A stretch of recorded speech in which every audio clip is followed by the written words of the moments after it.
So I've recently seen a lot of videos about Starfield where people claim that its game design is outdated by many years. And I think they're all wrong, because I think that it's an attempt to jump on the Starfield sucks bandwagon while using a sophisticated sounding concept to get more clicks on a video. And I think one person came up with the idea that the game design is supposedly outdated, and then other people started repeating it. And in this video, I'm going to do the opposite. I'm going to show you that I think that the game actually is pretty advanced and modern in its game design. And it has one feature that no other game has that I think many other RPGs are going to try to imitate. Now, Starfield has a lot of flaws too. Like the not being almost any space travel gameplay, and the environmental dangers of different moons and planets not really having a gameplay effect on the player. Those are not actually outdated design concepts, they're just big holes in the game design itself. But it's a different thing from something being outdated. Okay, so what's the special feature here? So let me show you. Here I'm on Rutherford 4E, which is a frozen icy moon with a really low gravity. Okay, now let's take a look. I parked my ship over here, walked up the hill and looked around. And you can see over there, there's an interesting structure and it looks intriguing to me. And that's something that most Bethesda games, I think all big Bethesda games had since Morrowind.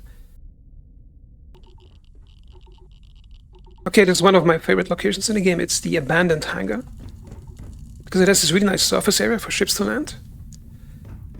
And it also has this massive hangar where ships can land and take off, completely with an internal space, like with loading docks, offices, storage rooms, and everything. With this low gravity, I can just jump down.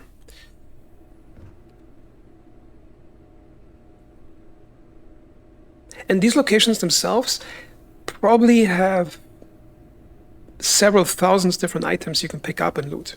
Okay.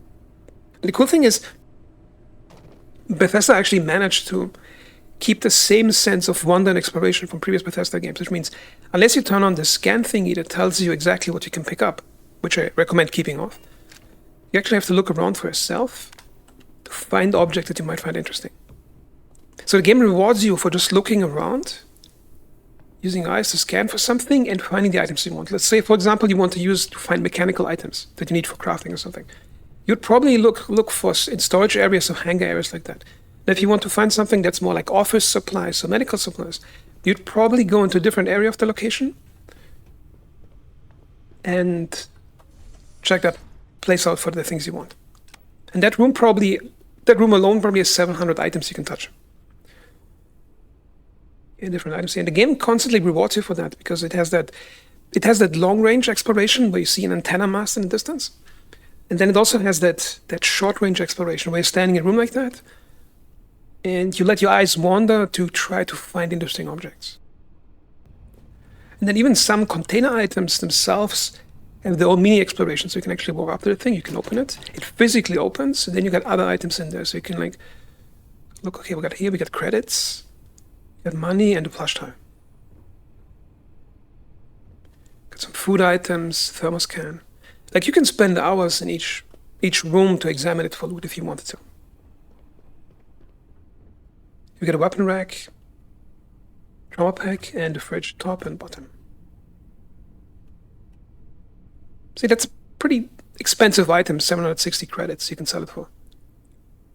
And the game doesn't actually indicate to you where it is in the place, so you can just walk around, and the game rewards you for looking for yourself to find valuable items. It doesn't just have that one glowing chest at the end of the dungeon where you can find the best item. Of course, most locations have like that one chest that's guarded by a high-level pirate or something. But notice that 760 credit piece over here. I only found it because I took the time to actually go to the fridge, open it, and check what's inside. So in that case, I think the game design is not only not outdated in Starfield, it's actually pretty revolutionary. And it's pretty modern, because they took the best parts from the previous games, extracted them, and turned them into a repeatable experience for the player. Of course, eventually gets boring, like every game does. So for example, if you explore this hangar like 5 or 6 times on different planets, you won't get the same sense of wonder like finding it the first time.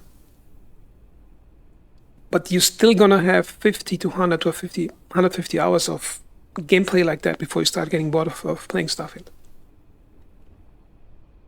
So this is why I made this video, because I think people are overdoing the whole Bethesda sucks bandwagon thing. And especially when they start talking about how this game design is outdated, I think it's giving the developers bad feedback, because the game has some serious flaws in other parts of the game. But what is not flawed is the core gameplay design. And it's certainly not outdated. Imagine having a game like The Witcher, where you could auto-generate the landscape in certain areas. You go to a new province, and you could wander to different castles, loot them for different items. So imagine any other RPG you like to play with that Bethesda automated randomized setting.